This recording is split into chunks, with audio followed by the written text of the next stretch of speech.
car il est glorieux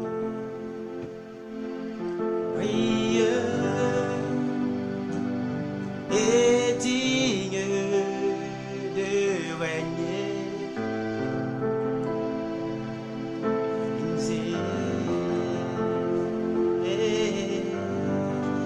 Ah, vous voyez, avec Facebook ça passe. Avec Facebook, il n'y a pas de problème. Aujourd'hui, le YouTube m'a séché. Hein? Alors, je vais envoyer le lien dans mon groupe là. Le groupe de WhatsApp là. Ok, redirigez-vous sur Facebook. On va faire sur Facebook aujourd'hui. Voilà, le 69e jour sera fait sur Facebook. Voilà. Bon, pour ceux qui ne nous suivent pas sur YouTube, vous ne pourrez rien comprendre. Hein? Voilà, maman Catherine François, c'est bien. Partagez. Ma fille Muriel, c'est bien. Partagez. Je suis en train de chercher le lien que je vais envoyer sur dans le groupe pour la lecture là. Et puis on va lire ici pour aujourd'hui seulement. Les autres ne pourront pas me suivre sur YouTube. Je sais pas.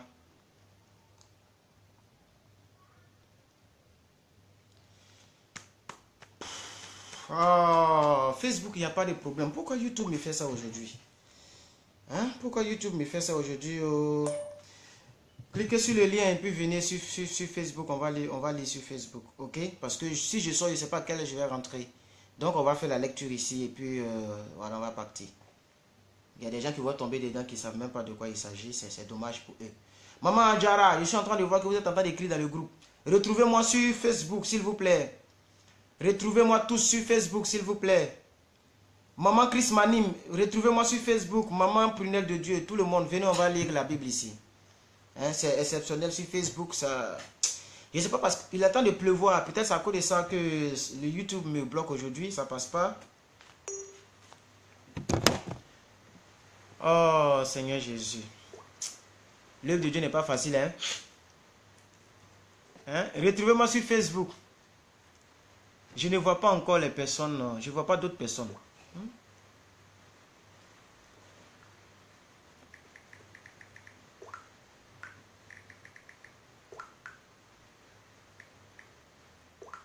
Retrouvez-moi sur Facebook, s'il vous plaît. Où est la dame qui me donne les versets là? Elle doit... Maman Chris, je ne la vois même pas connectée. Ça fait 13 minutes qu'elle est en ligne. Hein? Retrouvez-moi sur Facebook, je sais que ça va... Je vais voir les personnes que j'ai l'habitude de voir de l'autre côté. Retrouvez-moi sur Facebook, on va lire, on va faire la lecture ici. Après, je vais télécharger la vidéo pour aller la mettre sur YouTube. C'est dommage pour aujourd'hui. C'est à cause de la pluie que ça refuse aujourd'hui. J'ai essayé plus de 15 fois. Le YouTube ne s'ouvre pas. Le YouTube ne me prend pas en compte. On me met impossible de se connecter. Il est où mon groupe Messenger? Maman Chris n'est même pas en ligne. Elle va regarder après. Ok, soyez bénis, soyez bénis, soyez bénis. Que Dieu vous bénisse. Que sa grâce soit avec vous. J'ai mis le titre de la vidéo, hein. Faut pas qu'on me dise mais de quoi il s'agit. Le titre de la vidéo, je l'ai mis. Hein. C'est ceux qui lisent la Bible avec moi depuis le 1er janvier jusqu'à aujourd'hui, 69e jour que nous lisons la Bible. Alors aujourd'hui, sans trop tarder, je vais courir avec vous, hein, sans trop tarder, parce que là, moi-même je suis presque en retard. On va lire la Bible très rapidement et puis voilà. On va lire la Bible très rapidement.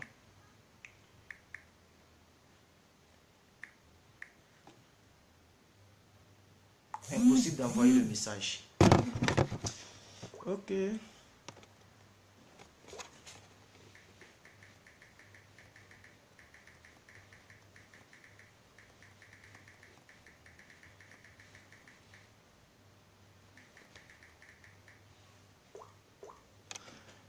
Oh, est-ce que les personnes en sont là même? Je ne vais pas les doubler. Oh, ça me fait un peu mal. Hein. Pourquoi YouTube me fait ça aujourd'hui? Oh, Facebook, il n'y a même pas de problème, ça passe bien. Bon, je vais adorer un peu le Seigneur.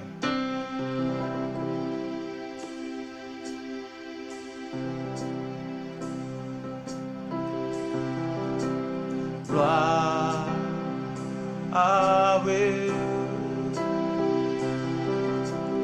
Gloire à Dieu.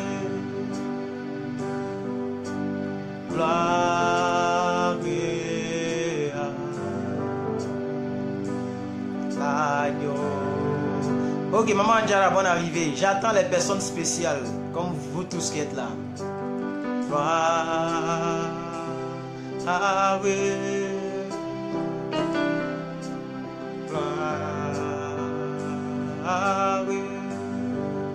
Préparez vos notes, préparez vos bibles. Préparez vos notes, on va lire tout à l'heure. Préparez vos notes, préparez vos bibles. Car il est glorieux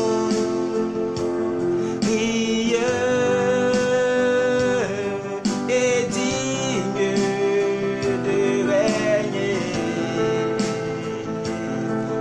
Nous élevons nos mains vers toi.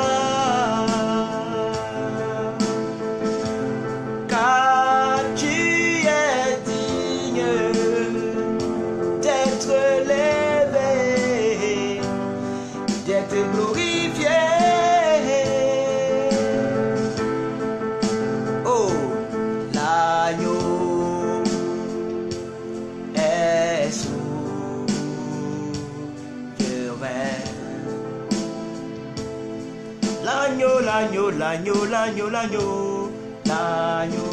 Nous sommes dans Matthieu chapitre 22 à partir du verset 34 jusqu'au chapitre 23 au verset 12. Nous lisons aussi Proverbes chapitre 10 verset 17 à 18. Nous lisons tout le psaume 53 aujourd'hui. Et nous lisons Nombre 14 et Nombre 15.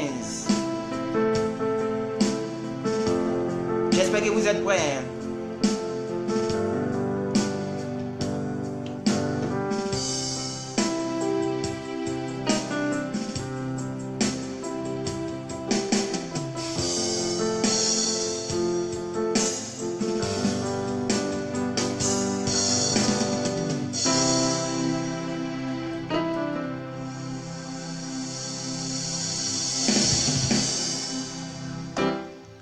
Hey, maman Chris, vous êtes où?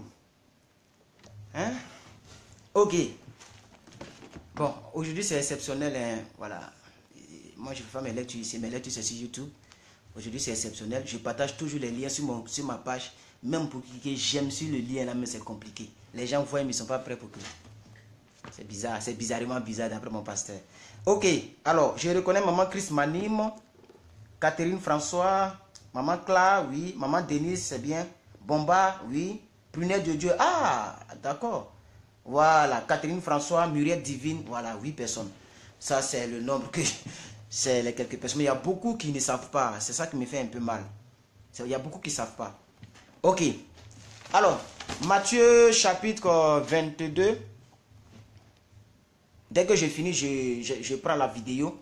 J'essaie de l'envoyer sur YouTube, ok? Et puis, je supprime cette vidéo qui est ici. Parce que la page, ce n'est pas pour la lecture de la Bible, c'est pour la prédication. Les choses sont partagées. Alors, le 10. Voilà. Matthieu 22, verset 34. Matthieu 22, verset 34. Alors, hier, nous avons lu, toujours avec Jésus, qui nous parlait de certaines paraboles, hein, de certaines paraboles dans le chapitre 21. Nous avons lu Akbene Sonsou, voilà, merci mon frère, bonne arrivée, hein? Bonne arrivée mon frère, hein? Voilà, merci. Donc la majorité savent, c'est bien, bonne arrivée, hein? Jésus-Christ qui était en train de parler un peu de la parabole, et après ça il a chassé les vendeurs dans le temple. Après ça, il a maudit le figuier qui ne lui donnait pas à manger. Après ça, l'autorité de Jésus a été mise en doute. On lui demandait, mais par quoi est-ce que tu chassais les démons? C'est par Belzébul. Il a dit, mais si vous pouvez me dire par quoi Jean-Baptiste baptisait les gens, alors moi, Jésus, je peux vous dire par quoi vous chassez, par quoi plutôt je chasse les démons, ok? Aussi, nous avons les paraboles des deux fils que Jésus-Christ a dit. Il y avait un fils que son père a envoyé.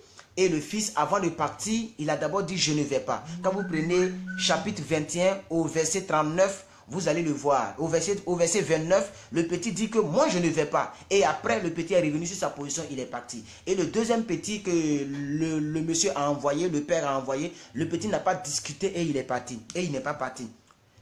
Maintenant, Jésus a posé la question entre les deux enfants, qui a honoré son père, qui a obéi à son père? Les disciples ont dit c'est le deuxième qui est parti. Jésus a dit non, c'est le premier parce que c'est le deuxième. Les disciples ont dit c'est le premier parce que le premier il est quand même parti. Jésus a dit non, non, c'est le deuxième qui a obéi à son père. Parce que le deuxième n'a pas murmuré, n'a pas bronché lorsque son père l'a envoyé. Amen. Et c'est de là que par la suite Jésus a parlé de la parabole des vignerons. Voilà, la parabole des vignerons. Et donc c'est à la suite de ça que nous voyons aujourd'hui. Hier nous avons vu encore la parabole du festin des noces. Voilà, dans les noces, beaucoup de personnes étaient appelées par-ci, par-là. On appelait tout le monde, les convertis, les non-convertis, les bons, les méchants.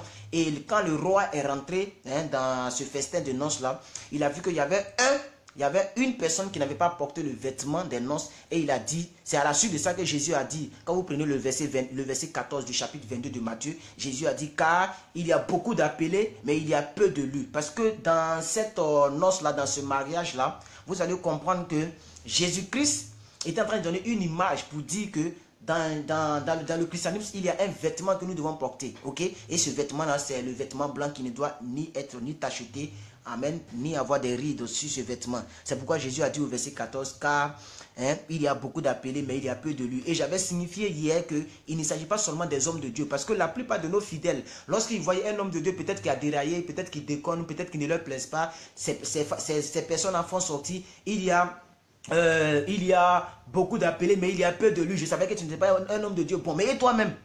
Et toi-même? Tu es aussi un homme de Dieu? Ou bien tu es un homme de diable? Moi, je ne comprends pas ce que les gens appellent homme de Dieu. Au moins, vous pouvez dire serviteur de Dieu, consacré de Dieu, évangéliste. Là, non, nous sommes tous des serviteurs de Dieu. Tu sers le Seigneur avec ton corps, tu sers le Seigneur avec tes membres, tu sers le Seigneur avec tes finances, tu sers le Seigneur avec tout ce que tu fais dans la maison de Dieu. Ce n'est pas seulement celui qui a porté col pastoral qui est serviteur de Dieu, qui est serviteur de Dieu, mais qui est homme de Dieu. Ok? Donc, j'avais dit que ce n'était pas seulement aux hommes de Dieu dont Jésus faisait allusion lorsqu'il dit il y a beaucoup d'appelés et il y a peu de lus. Ok? Alors, à la suite de ça, Jésus a répondu aux Hérodiens.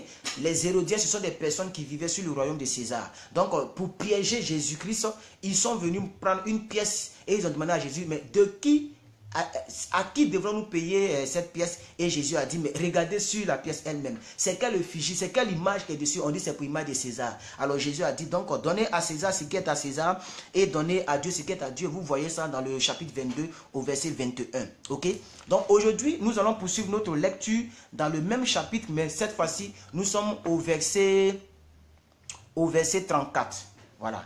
Donc, du verset 34, Jésus-Christ va répondre aux pharisiens et il va leur donner le plus grand commandement parce que les pharisiens ont posé la question à Jésus de savoir quel est le plus grand commandement. Amen. Alors, Jésus-Christ va répondre. Donc, lisons ensemble du verset 34 jusqu'au verset 40. Voilà, lisons ensemble. Les pharisiens, dont j'ai fait un peu de résumé, comme d'habitude. Les pharisiens, ayant appris qu'ils avaient, c'est de Jésus on parle, les pharisiens ayant appris qu'ils avaient réduit au silence les sadduciens, se rassemblèrent. Et l'un d'eux, docteur de la loi, lui posa cette question pour l'éprouver. Un docteur de la loi, il lui posa cette question. Pourquoi? Pour l'éprouver. Amen. Voilà. Et il lui dit au verset 36, Rabbi, maître, quel est le plus grand commandement de la loi? Jésus lui répondit, tu aimeras le Seigneur ton Dieu de tout ton cœur, de toute ton âme, de toute ta pensée. C'est le premier et le plus grand commandement. Verset 39. Et voici le deuxième qui est, tu aimeras ton semblable, ton prochain comme toi-même. De ces deux commandements dépendent toute la loi des prophètes. Voilà, toute la loi et les prophètes, c'est ce que Jésus dit. Donc le plus grand commandement, je sais que vous le savez déjà, c'est tu aimeras l'Éternel, ton Dieu, de tout ton cœur, de toute ton âme, de toutes tes forces, et tu aimeras ton prochain comme toi-même. Il n'y a pas un commandement qui dépasse ça. Amen. Parce que si tu aimes l'Éternel, ton Dieu, tu ne vas pas aller se coucher avec la femme de quelqu'un. Si tu aimes ton prochain comme toi-même, tu ne vas pas lui faire du mal, tu ne vas pas lui voler ce qui lui appartient. Vous voyez donc, toute la vie se résume en amour. Quand tu aimes, tu vas supporter. Prenez 1 Corinthiens chapitre 13, l'amour supporte, l'amour est patient, l'amour tant, ok? Toute la loi se résume par là. Alors, du verset 41 au verset 46, Jésus-Christ va interroger les pharisiens eux-mêmes au sujet du Messie. Lisons. Comme les pharisiens étaient assemblés, ça veut dire pendant que les pharisiens étaient assemblés, Jésus les interrogea en disant, que pensez-vous du Christ? De qui est-il fils? Il lui répondit, il est de David. Et Jésus leur dit, comment donc David, animé par l'Esprit, l'appelle-t-il Seigneur? Lorsqu'il dit, au verset 44, le Seigneur a dit à mon serviteur, assieds-toi à ma droite, jusqu'à ce que je fasse de tes ennemis ton marchepied. Si donc David l'appelle Seigneur, comment est-il son fils? Nul ne put lui répondre un mot, et depuis ce jour, personne n'osa plus lui poser des questions. Donc comme Jésus voyait que les gens lui posaient des questions, les gens lui posaient des questions, les gens lui posaient des questions, lui aussi va commencer à poser les questions. Parce que vous avez tendance à m'appeler fils de David. Même, comment il s'appelle, le monsieur qui était aveugle, comment il s'appelle, Batimée. Mais Batimée a crié fils de David. Donc tout le monde pense que c'est fils de David. Alors Jésus dit, mais lui-même, il m'a appelé Seigneur.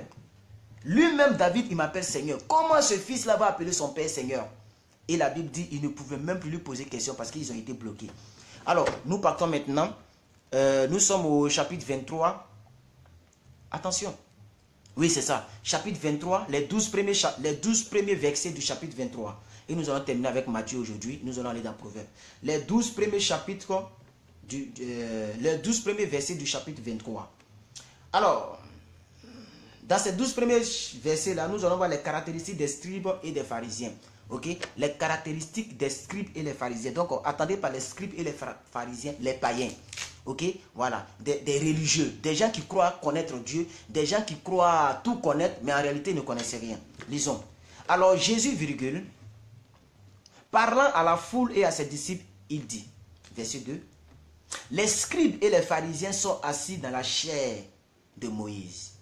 Dans la chair, pas la chaise, la chair de Moïse. Faites donc et observez tout ce qu'ils vous disent, mais n'agissez pas selon leurs œuvres, car ils disent et ils ne font pas. C'est ça un vrai païen. Un vrai païen va te montrer qu'il est gentil, il va te montrer qu'il est dans le droit chemin, mais lui-même il est perdu, il est plus perdu que toi. C'est pourquoi j'ai prêché une série de prédications, je pense que 3 prédications, je n'ai pas honte de l'évangile. Ah oui.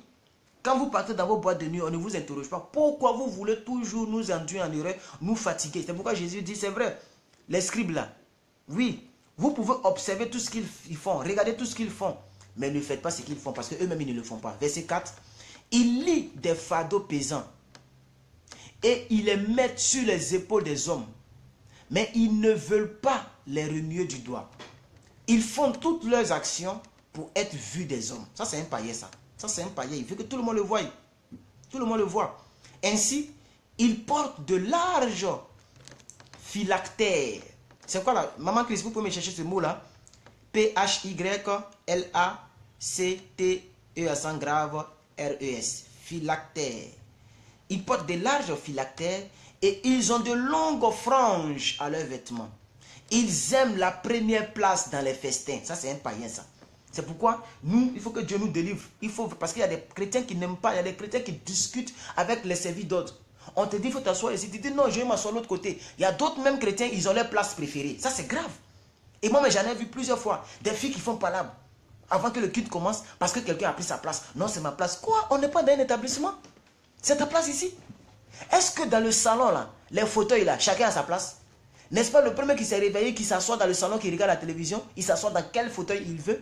Pourquoi dans la maison de Dieu, nous nous comportons comme ça? Ce sont des vrais scribes, des vrais païens. Il y a des païens qui sont encore dans l'église, mais qui ne sont pas encore nés de nouveau. C'est ce que Jésus veut nous faire comprendre ici. Est-ce que vous comprenez un peu? Donc il dit au verset 6, Matthieu 23, verset 6, ils aiment la première place dans les festins et les premiers sièges dans les synagogues. Ils aiment à être salués dans les places publiques. Il faut qu'on les salue. Il faut qu'on les honore. Quand ils t'ont donné quelque chose que tu n'as pas fait, les atalakou à la chair, tu es foutu. Tu dois parler d'eux. Tu dois les appeler devant les gens pour dire, c'est elle-là qui nous a offert la chair. C'est elle-là qui nous a offert la décoration. Or, la Bible dit, ce que la main droite donne, la main gauche ne doit pas le savoir. Amen. Alors, verset 7. Ils aiment à être salués dans les places publiques et à être appelés par les hommes Roabi. Roabi, ça veut dire maître, honneur, maître. Mais vous, il parle maintenant de nous, chrétiens, ne vous faites pas appeler Roabi, Car un seul est votre roi, un seul est votre maître. Et vous êtes tous des frères. Et n'appelez personne sur la terre votre père, car un seul est votre père, celui qui est dans les cieux. Ne vous faites pas appeler directement. Non, non. Ne vous faites pas appeler directeur, car un seul est votre directeur, le Christ.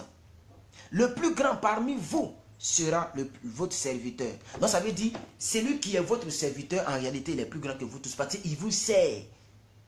Amen. C'est pourquoi il faut faire attention. Il y a des personnes qui meurent par orgueil. Tu maltraites la servante. Tu maltraites... On a vu ça. Il y a une servante noire, je ne sais pas si c'est dans un pays arabe, qui a tué et la mère et l'enfant parce qu'elle en avait marre. C'est elle qui est dans les couteaux. C'est elle qui est dans la cuisine. Dans la cuisine se trouvent les couteaux. C'est elle qui vous donne à manger. Et vous la maltraitez. Vous la chargez. Vous la fatiguez. Un jour, elle a dit, un câble a sauté dans son crâne. Elle a dit, j'en ai marre. Elle les a tués. Peut-être qu'aujourd'hui, elle est en prison. Hein. Je pense que c'est en 2016 là, ou 2017. Peut-être qu'elle est en prison, mais vous, vous êtes mort. C'est pourquoi Jésus dit, le plus grand parmi vous, c'est votre serviteur. Même ton boy, je sais pas moi, je sais pas, la personne qui te sert, ton employé, fais attention. C'est lui qui compte ton argent. Il peut fuir avec toute ta fortune. C'est elle qui prépare pour toi. Pourquoi nous sommes si orgueilleux jusqu'au point de voir les autres plus élevés que nous? La servante qui prépare pour toi, normalement, elle devait être ta porte sûre. Parce qu'il suffit d'un petit poison et tu es KO. Et toute ta fortune ne pourra pas te ressusciter. Alors, Jésus dit, le plus grand parmi vous sera votre serviteur. Quiconque s'élèvera sera abaissé et quiconque s'abaissera sera élevé. Quiconque s'élèvera sera abaissé et quiconque s'abaisse sera élevé. Ainsi prend faire la lecture dans Matthieu. Maman Christ, ok, validez-moi ça. Nous partons dans Proverbe 10, verset 17 à 18. Vous me le validez et puis on avance. Ce n'est pas une prédication, c'est une lecture. Mais comme d'habitude, j'essaie d'argumenter un peu, c'est tout. Pas d'argumenter même, j'essaie d'élucider un peu, c'est tout. Sinon, ce n'est pas une prédication. Alors ceux qui ne nous suivent pas depuis 1er janvier, bon, je ne sais pas si vous allez bien comprendre, hein, parce que nous, c'est jour par jour. Aujourd'hui, le 69e jour. YouTube a fait grève avec moi. Mon compte YouTube me fatigue.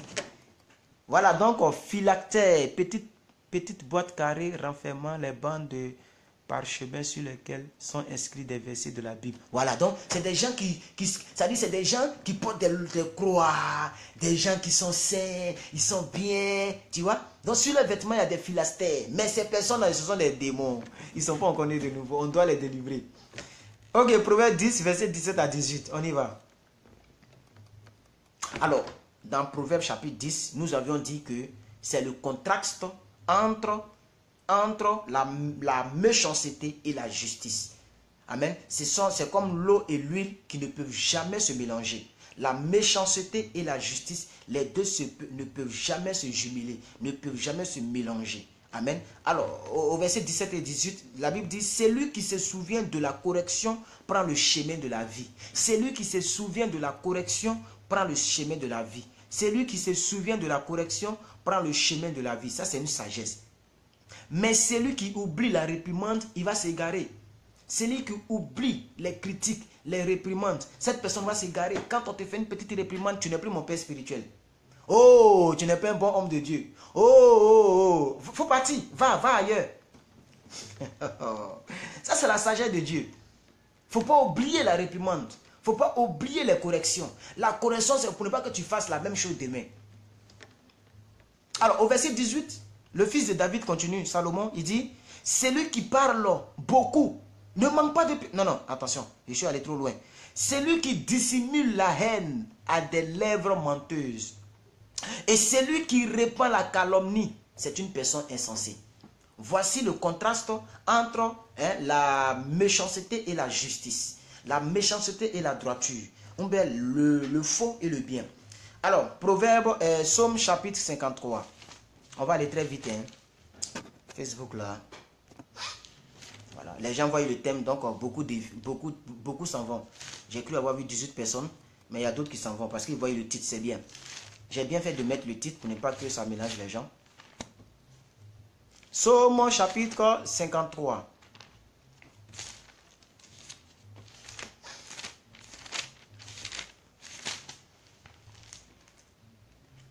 Est-ce que vous y êtes? Est-ce que ça va? Ça peut aller? On va finir rapidement, ok? Oh, merci Seigneur. Est-ce que vous me voyez bien même? Parce que le truc, ça s'affiche pâle. C'est pâle ici. C'est pas même chose comme l'autre téléphone. Lui, il est pâle. Oh, le monsieur là, il m'arrange, hein, il m'aide beaucoup. Alors, le psaume là n'est pas beaucoup, c'est 7 versets. Hein, c'est le portrait de l'impie. Hein, l'impie. Voilà, le portrait de l'impie. On est toujours, vous voyez, les lectures sont constituées de sorte ils vont ensemble, ok? L'autre côté, on a parlé des scribes, des pharisiens. Jésus a fait leur portrait. Ils portent des philastères ou des petites boîtes où il y a des versets bibliques. Ils sont bien, ils sont toujours propres, toujours bien. Mais Jésus dit, ne faites pas comme eux. Parce que eux là, ils sont pas bien. Amen. Voilà. Donc ici encore, David va nous décrire le portrait de l'impie. On y va. Au chef des chantres, sur la flûte. Cantique de David. Verset 2. L'insensé dit en son cœur. L'insensé dit en son cœur. Il n'y a point de Dieu. Ils se sont corrompus. Et ils ont commis des iniquités abominables. Exemple, tuer des enfants, égorger des enfants, comme on le voit en Côte d'Ivoire. Il n'en est aucun qui fasse le bien. Dieu, verset 3, Dieu, du haut des cieux, regarde les fils de l'homme pour voir s'il y a quelqu'un qui voit l'intelligent. Non, s'il y a quelqu'un qui soit intelligent. S'il y a quelqu'un qui cherche Dieu. Maman Prunelle de Dieu, est-ce que vous êtes là? Maman Clara, maman Chris, maman Anjara, ok, vous êtes là. Maman Prunelle, est-ce que vous êtes là? Mettez peut-être un petit ok pour que je sache si vous me suivez. Amen. Les personnes fidèles là, je voudrais que vous puissiez suivre. Hein. C'est vrai qu'aujourd'hui là, on fait sur Facebook. Oh Seigneur Jésus. Dieu, du haut des cieux, regarde les fils de l'homme pour voir s'il y a quelqu'un qui soit intelligent et s'il y a quelqu'un qui cherche Dieu. Verset 4. Tous sont égarés, tous sont pervertis. Il n'en est aucun qui fasse le bien, même pas un seul. D'accord maman, ok, ça roule, c'est bon. Même pas un seul. Ceux qui commettent l'iniquité ont-ils perdu le sens? C'est David qui s'interroge. Ils dévorent mon peuple et ils le prennent pour nourriture. Et ils ne vont point Dieu. Aujourd'hui, les gens prennent le sang humain pour boire. Lorsque comment on appelle ça, les élections approchent, les gens vont tuer des gens en désordre. Ils prennent mon peuple comme pour la nourriture. Et ils ne vont point Dieu. Alors, le verset 6, ils tremblent d'épouvante. Ça qu'il y ait sujet d'épouvante. Dieu dispersera les eaux de ceux qui campent contre toi. Dis amen à ça. Dis amen à ça. Dieu va disperser les eaux. Dieu va les... Je suis en train de maudire toutes les personnes qui veulent que tu ne voles pas dans ta vie. Ce matin-là, je vais parler plus fort que David. Je suis en train de tuer toutes les personnes, physiques comme spirituelles, qui ne veulent pas que tu évolues. Goliath n'était pas un homme spirituel, c'était un homme dans la chair, mais sa tête a été coupée. Et tant que Goliath vivait, David n'allait jamais monter au trône. Toutes les personnes qui ne veulent pas que tu évolues là, aujourd'hui là, je me joins avec David et je suis en train de proclamer que Dieu va disperser les eaux au nom de Jésus-Christ. Est-ce que quelqu'un m'a compris? Tu les confondras car Dieu les a rejetés. Dernier verset. Oh, qui fera partie de Sion, la délivrance d'Israël? Quand Dieu ramènera les captifs de son peuple, Jacob sera dans l'allégresse et Israël se réjouira. Oh, alléluia. Jacob sera dans l'allégresse et Israël se réjouira. Je vous ai expliqué que c'est Jacob dont ils ont changé le nom en Israël. Pour que sa vie change, pour que l'étoile soit ouverte devant de lui. Tant qu'il portait ce nom-là, il n'allait pas trop évoluer. C'est pourquoi il a été très malin. Pas malin. Malin, c'est pas bon. Malin, c'est attribué à Satan. Il a été très sage et très inspiré pour dire à l'ange, si tu ne me bénis pas, moi je ne te laisse pas. On a déjà lu, j'ai tout expliqué sur Jacob. Jacob est le père des 12 enfants qu'on appelle les 12 tribus d'Israël. Parmi les 12 tribus d'Israël, le 11e enfant, c'est celui qui s'appelle Joseph. Joseph dont vous connaissez pas, Joseph le mari de Marie. Pas l'époux de Marie de Jésus là, non. Joseph, le fils de Jacob, qui a été premier ministre en Égypte. On a déjà lu toute cette histoire, ok? Alors, ainsi prend fin Psaume 53, Alors, nous allons dans la dernière partie de la lecture. Ça fait combien de temps? 30 minutes, on est dans le temps. Alors, nous lisons le chapitre 14 de Nombre. Le chapitre 14 de Nombre. Le chapitre 14 de Nombre. 14, 1 jusqu'au verset 45. 1 jusqu'au verset 45. Et nous lisons les 16 premiers chapitres. Les 16 premiers chapitres du chapitre 15. Alors, dans le livre de Nombre, voilà, on est en train de voir toujours le peuple de Moïse, ou même le peuple de Dieu, le peuple d'Israël qui était en captivité en Égypte. Ok? Le peuple d'Israël, c'est la même histoire qui continue. Quand Jacob est devenu premier ministre en Égypte, mais il a eu des enfants, sa famille est venue. Et il y a un peuple qui s'est développé en Égypte et le peuple était devenu tellement grand que lorsque Jacob est mort, Joseph est mort, lorsque un autre roi est venu, le roi a dit non, si on n'empêche pas ce peuple-là sera puissant que nous-mêmes les Égyptiens. On doit les empêcher. Alors le peuple a été tabassé, a été martyrisé. Quand nous avons lu tout le livre de Lévitique, on a vu que le peuple a été sous la servitude. D'ailleurs, le thème central du livre de Lévitique, c'était la servitude du peuple d'Israël. Ils ont été flagellés, ils ont été... Oh! Mais Dieu a envoyé son serviteur Moïse pour aller délivrer ce peuple d'Israël. Avec tous les miracles que vous connaissez, les 10 plaies d'Égypte, où il a envoyé les grenouilles, il a envoyé quoi, les sauterelles, il a envoyé quoi, l'ange de la mort pour tuer tous les premiers-nés, il a transformé le sang, la main en sang, il a envoyé, oh, alléluia, jusqu'à ce que le roi soit persuadé que Dieu est dans l'affaire là. Il a libéré le peuple là. Donc c'est à la suite comme ça que le peuple a aussi été libéré de la servitude et nous sommes maintenant en nombre. En nombre, maintenant, le peuple se trouve dans le désert. Ok? Et le désert, là, le véritable nom du désert s'appelle Kadès. Ok? Donc, nous sommes toujours dans le désert de Kadès. Et là, vous allez voir que dans ce désert, le peuple d'Israël s'est plaint, s'est lamenté pour dire, Moïse, nous on mangeait de la viande gratuitement quand on était en Égypte. Pourquoi ici on ne mange pas? Pourquoi telle ou telle chose? Alors c'est la suite là qui va continuer. Alors aujourd'hui nous sommes au petit C pour ce peuple là.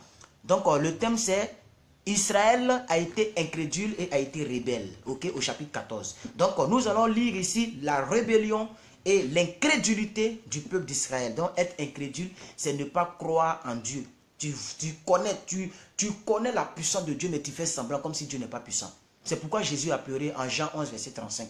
Okay? Et vous, le peuple d'Israël, vous connaissez la capacité de Dieu. Lorsque Dieu vous défendait en Égypte, pourquoi aujourd'hui? Parce que vous êtes dans un petit désert, vous oubliez Dieu. C'est comme ça les chrétiens du 21e siècle, nous pleurons à tout bout de champ lorsque nous avons une petite situation qui nous arrive, comme si Dieu était resté dans le tombeau. Alors, je lis rapidement parce que le chapitre est un peu long, 45 versets. Du verset 1 au verset 10, nous allons voir la rébellion et l'incrédulité du peuple d'Israël. Toute l'assemblée éleva la voix et poussa des cris. Et le peuple pleura pendant la nuit. Toute la nuit, ils ont commencé à pleurer. Tous les enfants d'Israël murmuraient contre Moïse et contre Aaron. Souvenez-vous que c'est le même Aaron qui a accompagné Moïse en Égypte. Donc, ils connaissent qui est Aaron. Et toute l'assemblée leur dit, que sommes-nous morts dans le pays d'Égypte? Ou que... C'est ça, non? Non. Ils disent, le peuple dit, que ne sommes-nous... Bon, moi, j'aime pas trop les manières de contracter les phrases ici, là. Donc, ils veulent dire, pourquoi nous ne sommes pas morts en Égypte? C'est aussi clair comme ça. Le français, il est quand même soutenu hein, avec Scofield. Vous voyez? Le peuple dit, mais pourquoi nous ne sommes pas morts en Égypte? Pourquoi nous ne sommes même pas morts en Égypte au lieu de venir mourir dans ce désert? Verset 3. Pourquoi l'Éternel nous fait-il aller de ce pays où nous tomberions par l'épée, où nos femmes et nos petits-enfants deviendront une proie? Ne vaut-il pas mieux pour nous retourner en Égypte? Donc le peuple est en train de pleurer pour dire, mais est-ce que ce n'est pas mieux pour qu'on retourne en Égypte? Pourquoi est-ce qu'on est en train de périr ici? Verset 4. Et ils se disent l'un à l'autre, nommons un chef et retournons en Égypte. Moïse et Aaron tombèrent sur leur visage en présence de toute l'assemblée réunie devant les enfants d'Israël. Et parmi ceux qui avaient exploré le pays, Josué, fils de Num, et Caleb, fils de Jésuné, déchirèrent leurs vêtements et parlaient ainsi à toute l'assemblée devant les enfants d'Israël. Le pays que nous avons parcouru, pour l'explorer, est un pays très bon et un pays très excellent. Si l'Éternel nous est favorable, il nous mènera dans ce pays et nous le donnera. C'est un pays où coule le lait et le miel. Seulement, ne soyez point rebelles contre l'Éternel et ne craignez point les gens de ce pays, car ils nous serviront de pâture. Ils n'ont plus d'ombrage pour les couvrir. L'Éternel est avec nous, ne le craignez point. Verset 10, toute l'assemblée parlait de les lapider. Parce qu'il y a deux, ça dit parmi le peuple, il y a deux personnes qui sont venues faire un discours devant le peuple, devant les enfants d'Israël. Donc quand ils ont fini leur petit discours là, les gens voulaient même les lapider. Donc verset 10, toute l'assemblée parlait de les lapider lorsque la gloire de l'Éternel apparut sur la tente d'assignation devant tous les enfants d'Israël. Donc pendant qu'ils voulaient le lapider, la gloire de Dieu est descendue.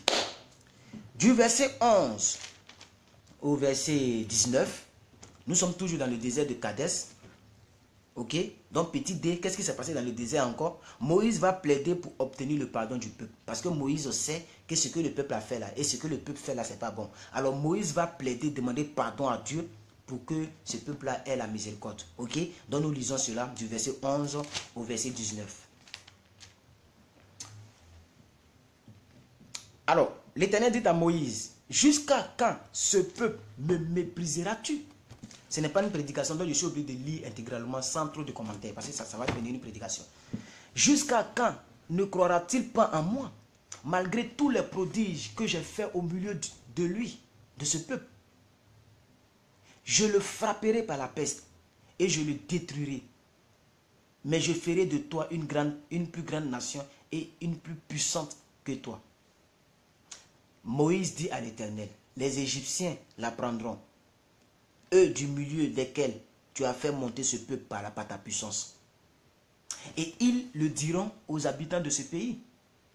Ils savaient que toi, l'Éternel, tu es au milieu de ce peuple et que tu apparais visiblement, toi, l'Éternel, que ta nuée se tient sur lui et que ta marche devient devant lui le jour dans une colonne de nuée et la nuit dans une colonne de feu. Le peuple là le sait. Alors si tu les frappes aujourd'hui, mais le peuple, ils vont savoir que toi tu as frappé ton propre peuple. Vous voyez comment David est en train de plaider? Est-ce que vous comprenez de quoi nous parlons ici? Alors il continue au verset 15 pour dire, si tu fais mourir ce peuple comme un seul homme, les nations qui ont entendu parler de toi diront, l'Éternel n'avait pas le pouvoir de mener ce peuple dans le pays qu'il avait juré de leur donner. C'est pour cela qu'il les a égorgés dans le désert. Vous voyez que le plaidoyer, bon, vous voyez la négociation de Moïse par rapport au peuple. Il dit c'est toi qui les dirigeais par une nuée de feu, la nuit, le jour, non la nuit, et par une nuée nuée, par une colonne de nuée, la nuit, le jour. Donc les gens voyaient que c'est toi qui les orientes, c'est toi qui les dirigeais. Pourquoi tu vas les tuer aujourd'hui? Si tu les tues, les gens vont se dire que c'est parce que tu es incapable de les diriger. C'est pourquoi tu les as égorgés. Alors verset 17, maintenant que la puissance du Seigneur se montre dans sa grandeur, comme tu l'as déclaré en disant, l'Éternel est lent à la colère et riche en bonté. Il pardonne l'iniquité et la rébellion, mais il ne tient point le coupable pour innocent. Et il punit l'iniquité des pères sur les enfants jusqu'à la troisième et la quatrième génération. Pardonne l'iniquité de ce peuple selon la grandeur de ta miséricorde, comme tu l'as pardonné à ce peuple depuis l'Égypte jusqu'ici. Ok? Donc voici comment est-ce qu'il a négocié avec. Nous sommes toujours dans le désert de Kadès. Nous sommes toujours dans le désert de Kadès. Du verset 20 au verset 38, nous allons voir l'Éternel qui va pardonner, mais quand même, il va réprimander le peuple. C'est pourquoi j'ai toujours dit que c'est vrai, le péché là, Dieu nous pardonne le péché. Si tu veux, si on finit là, va commettre l'adultère, va voler, va te masturber, va pécher. Et à la seconde qui suit, demande pardon à Dieu. Il va te pardonner. Mais j'ai toujours eu l'habitude de dire aux gens, il y a toujours une réprimande. Si vous voulez, il y a toujours une conséquence plutôt. Va sortir avec mari des gens. Soit tu peux avoir un petit sida là-bas, un petit héritage, une grossesse peut t'échapper là-bas. Il y a toujours une petite conséquence. C'est pourquoi il est mieux de se tenir tranquille. Alors, malgré que Dieu va pardonner le peuple, après la plaidoirie, après la négociation de Moïse, mais le peuple sera quand même réprimandé. Lisons cela, c'est très long, on va lire rapidement et puis on va se laisser. Ok? Je pense que je suis dans le temps. Hein? 40 minutes, ah, le temps passe. Et l'Éternel dit, je pardonne comme tu l'as demandé, mais je suis vivant, et la gloire de l'Éternel remplira toute la terre. Tous ceux qui ont vu ma gloire et les prodiges que j'ai faits en Égypte et dans le désert, et qui m'ont tenté déjà 2 fois, et qui n'ont point écouté ma voix, tous ceux-là ne verront point le pays que j'ai juré à leur père de leur donner. Tous ceux qui m'ont méprisé ne verront point. C'est ça qui est la vérité. C'est ça. Tu peux être pardonné, hein, mais tu ne vas plus rentrer en Canaan. Ce que Dieu pouvait faire dans ta vie dans 2 ans, hein, c'est dans 20 ans, il va le faire. C'est ça. Allez-y suivre le message que j'ai donné à la radio. Les conséquences du péché mignon. Vous tapez les conséquences du péché mignon, vous mettez plus que vainqueur devant. Écoutez le message là. Vous allez savoir de quoi il s'agit. Alors, verset 24. Donc, ils vont voir le pays, mais ils ne vont pas manger, ils ne vont pas rentrer. Et parce que mon serviteur Caleb a été animé d'un autre esprit et qu'il a pleinement suivi ma voix, je le ferai entrer dans le pays où il est allé et ses descendants le posséderont. Parce que c'est Caleb là, c'est Caleb qui a fait le discours et ils ont failli les lapider là. C'est Caleb, c'est de lui que Dieu parle ici. Donc comme mon fils Caleb m'a défendu, mon fils Caleb a fait telle chose, c'est lui qui possédera le pays. Mais vous tous là, vous n'allez pas me voir le pays là. Vous comprenez un peu de quoi il s'agit? Verset 25. Les Amalécites et les Cananéens habitent la vallée. Demain, tournez-vous et partez pour le désert dans la direction de la mer Rouge.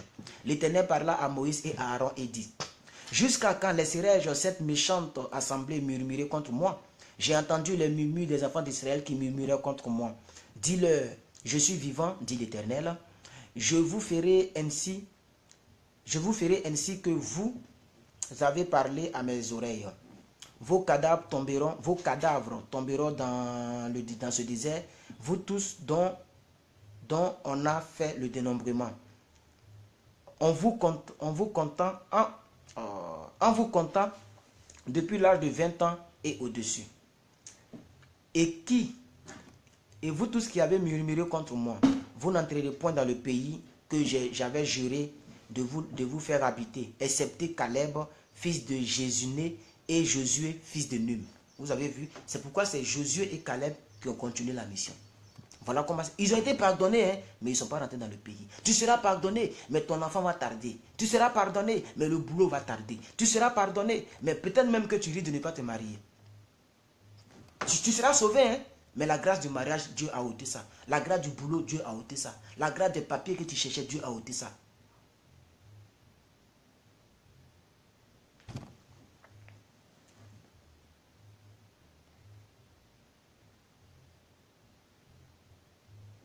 Verset 34. De même que vous avez mis 4 jours à explorer le pays, vous porterez la peine de vos iniquités 40 années. Parce que c'est pendant 4 jours qu'ils se sont plaints. C'est pendant 4 jours qu'ils ont murmuré. Alors Dieu a multiplié par 10. 4 fois 10, ça fait 40. Donc c'est 40 ans que vous allez faire dans le désert maintenant. Donc 40 années, une année pour chaque jour, et vous saurez ce que c'est que d'être privé de ma présence. Moi, l'Éternel, j'ai parlé. Et c'est ainsi que je traiterai cette méchante assemblée qui s'est réunie contre moi. Ils seront consumés dans ce désert, ils y mourront.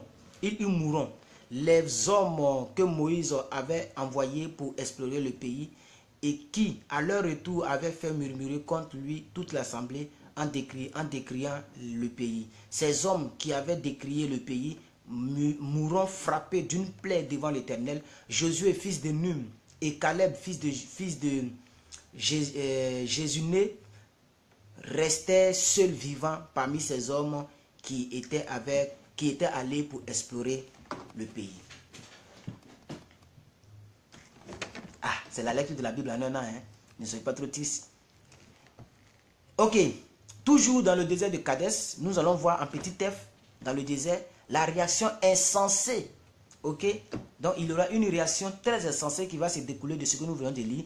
Et puis Israël sera battu par ses ennemis. Nous lisons du verset 39 au verset 45 et on termine la lecture d'aujourd'hui. Moïse rapporta ces choses à tous les enfants d'Israël et le peuple fut dans une grande désolation. Ils se levaient de bon matin et montèrent au sommet de la montagne en disant, nous voici, nous monterons au lieu dont a parlé l'Éternel, car nous avons péché. Moïse dit, pourquoi transgressez-vous l'ordre de l'Éternel? Cela ne réussira point. Verset 42, ne montez pas, car l'Éternel n'est pas au milieu de vous. Ne vous faites pas abattre par vos ennemis, car les Amalécites et les Cananéens sont là devant vous, et vous tomberez par l'épée. Parce que vous vous êtes détournés de l'Éternel. L'Éternel ne sera point avec vous dans cette bataille. Il s'obstinait à monter au sommet de la montagne, mais l'arche de l'alliance et Moïse ne sortit point du milieu du camp. Alors descendit les Amalécites et les Cananéens qui habitaient cette montagne. Il les bâtit et les taillait en pièces jusqu'à Orna. C'est terminé pour aujourd'hui. Que Dieu vous bénisse. Et je pense qu'à partir de demain, 70e jour demain, on va reprendre notre lecture sur YouTube. Voilà, ça c'est la première et peut-être la dernière fois que nous sommes sur Facebook pour la lecture. Voilà, donc c'est sur YouTube, ça se passe. Voilà, je vais mettre, tout le monde connaît mon YouTube, hein, voilà, mon YouTube n'est pas caché. Vous tapez www.youtube.com/plus que vainqueur TV. Vous tapez simplement plus que vainqueur dans la barre de recherche sur YouTube. La première chaîne qui va s'afficher, c'est ma chaîne. Vous cliquez dessus. Nous sommes 1418 personnes sur cette chaîne YouTube. Que Dieu vous bénisse, que sa grâce soit avec vous. Demain, nous continuons avec le 70e jour de la lecture de la Bible en un an. Donc, vous devez conclure que aujourd'hui, c'est le 69e jour depuis que 2018 existe. C'est la grâce de Dieu, c'est Dieu qui nous bénit, c'est Dieu qui permet que nous puissions voir tous ces jours-là. Et Dieu nous permettra de voir tous ces jours jusqu'à 365e jour. Dieu le permettra. Le 31 décembre, le matin, 31 décembre, on sera là en train de lire notre dernière lecture dans l'Apocalypse. Et on dira, Alléluia, gloire à Dieu. Oui. On fera ça. Dieu va nous donner la vie jusqu'à ce jour et jusqu'à de nombreuses années où nous allons réellement vivre le genre de vie que Dieu a voulu que nous puissions vivre. Que Dieu vous bénisse, que sa grâce soit avec vous. Je vais demander à mon fils Jean le Mignon de la vidéo, de la télécharger et d'envoyer l'audio dans le groupe WhatsApp pour les autres. Ah, non 15, c'est ça? On n'a pas fini, hein? Attends, André, on n'a pas fini. Quelqu'un me rappelle. Oh, on n'a pas fini. Quelqu'un m'a rappelé quelque chose. Attention, maman Christ n'est pas là pour me rappeler. Hein. Merci, maman chose. Ce n'est pas fini. Merci beaucoup, madame. Comment elle s'appelle même? On doit lire les 12 premiers chapitres, les 12 premiers versets, les 16 premiers versets de Nom 15. Oh, j'ai oublié. Oh, ça va allonger la vidéo. Bon. Ça va allonger la vidéo.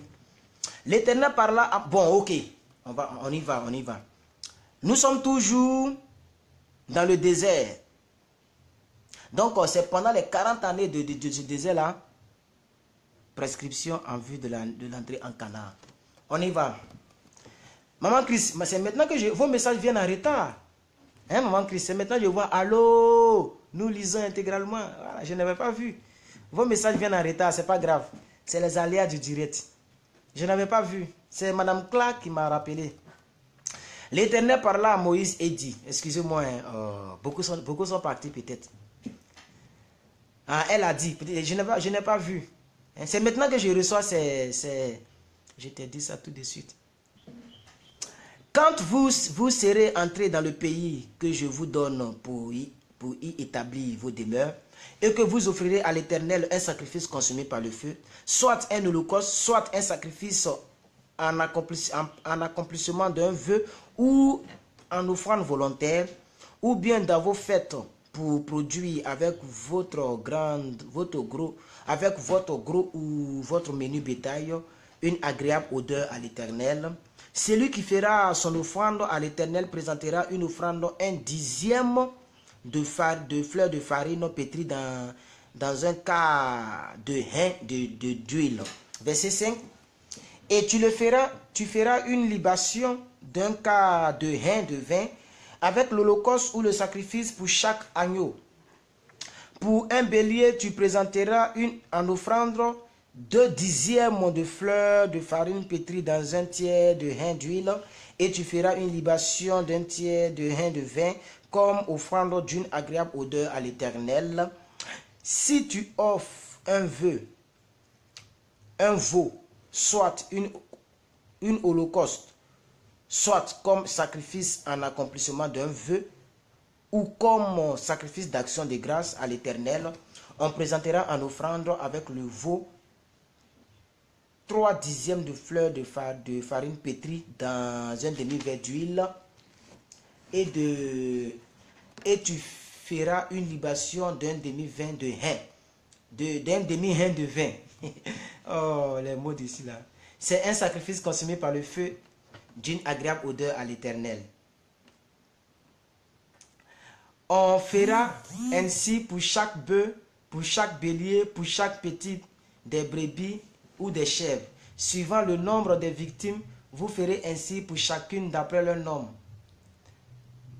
Tout indigène fera ces choses ainsi lorsqu'il offrira un sacrifice consumé par le feu d'une agréable odeur à l'Éternel. Oui, c'est pas vous. J'ai parlé de Madame Catherine François.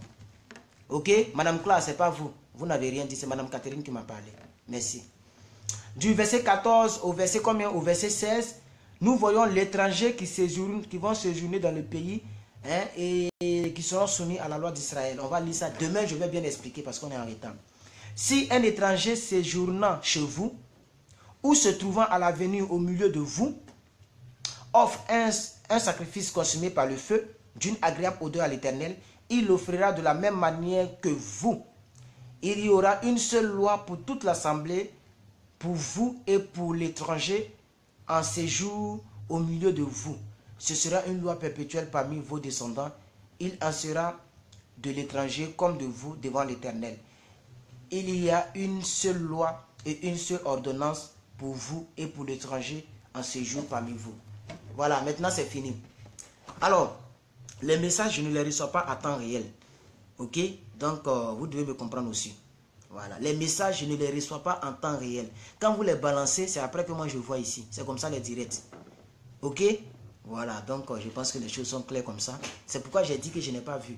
Donc, ce n'est pas la faute à quelqu'un, c'est ma propre faute parce que le programme est là. J'aurais dû regarder. Voilà. J'aurais dû regarder le programme. Voilà. Que Dieu vous bénisse. Demain, on va lire la dernière partie de cette semaine-là. Je vais vous donner le programme de la semaine prochaine, aujourd'hui même sur ma chaîne Facebook, sur ma page Facebook. Je vous donne le programme de la semaine prochaine, aujourd'hui même. Aujourd'hui est déjà samedi. Moi, je vais sortir, je m'en vais pour certaines choses là, les courses un peu prophétiques. Voilà, les courses prophétiques. Et puis, je vais essayer de régler le problème du téléphone. Par la grâce de Dieu, Dieu est en train de m'aider là-dessus. Et puis, on n'aura plus cette histoire de téléphone. On va prêcher. Parce que depuis plus de 5 jours aujourd'hui, je n'ai pas encore prêché sur les réseaux sociaux. Cette vidéo ne restera pas ici. Hein. Voilà, cette vidéo ne restera pas. Je vais la télécharger. Et quand j'aurai fini de télécharger, je vais la supprimer. Et je vais l'envoyer ça sur YouTube. Voilà. Que Dieu vous bénisse. Au revoir.